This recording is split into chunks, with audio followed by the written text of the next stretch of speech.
Day looking hot dog, motherfucker.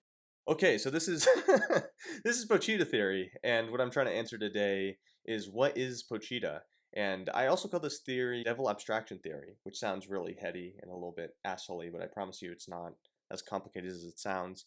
Again, the question we're asking is what actually is Pochita? It's been long theorized that Pochita is some other class of being than everything else we've seen in the series, because there's been a lot of questions like, is Pochita like Katana Man in the weapons class of devil, the thing we don't know the name for because Pochita ate the devil that represented it, but they kept existing, which makes them sort of in a separate class than other devils.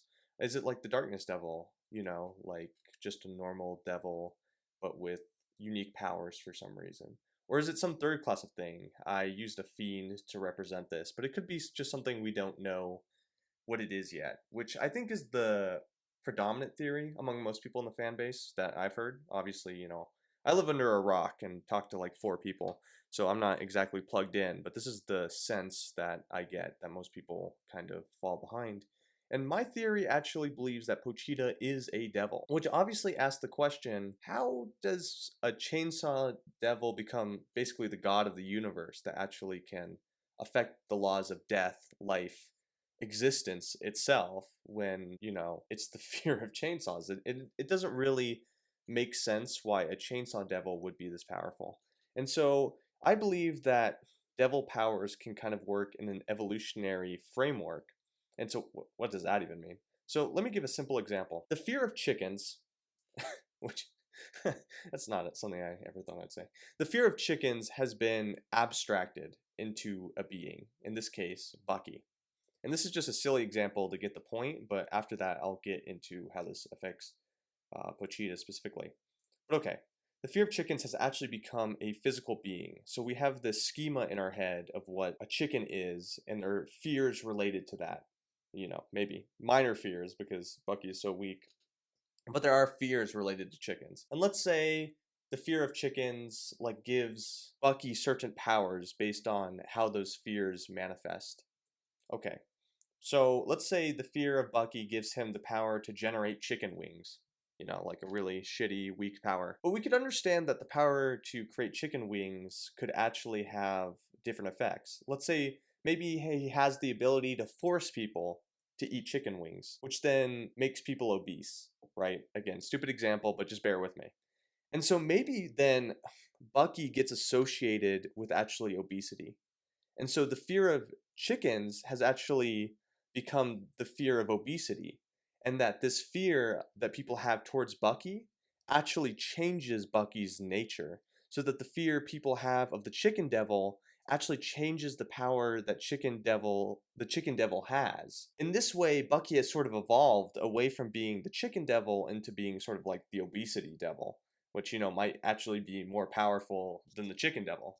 And this is just, one generation of evolution, but you could understand how this would continue happening over time. And so at this point, again, like Pochita has become the obesity devil, or the thing that is Bucky has been transformed by its own actions. A devil's actions affect how people fear it, and that fear can emphasize different traits about that power.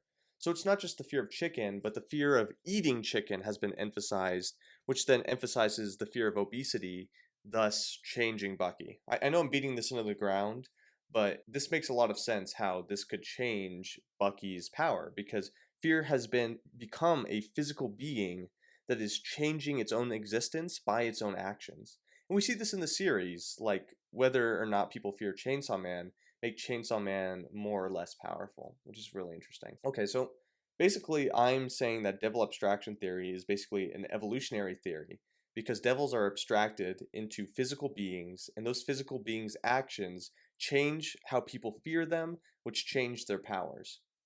Okay, so how does this relate to Chainsaw Man? So imagine you are a Chainsaw Man, like a weekly chainsaw person, I guess, in the beginning. So you're the Chainsaw Devil, and let's say the thing about you is your personality, so to speak, is that you are a very chaotic being, right? And so that when people actually think of the Chainsaw Man devil, or I should just say the Chainsaw Devil, they actually are fearing chaos. So you start getting the power of like a chaos devil, which is a lot stronger in my mind than a chainsaw devil. And then let's say that breeds into uncertainty, like that involves into people associating the chainsaw devil with uncertainty. That fear of uncertainty actually spirals into a fear of existence itself, making the chainsaw devil more or less an uncertainty devil. That fear of uncertainty actually spirals into making the chainsaw devil actually an existence devil. And that's how we see how he gets his power today. And so I think that's the most likely theory of how the chainsaw devil became so powerful. But I might be incorrect. But I also think that this theory has explanatory power, which I think makes it a little stronger. In recent chapters, we've seen some devils, hint hint on the screen, that have very unusual powers. But how did these devils get these unusual powers? Well, again, I think it's because of abstraction theory. And so that's my theory. Yeah, that's all I had. Have a good day.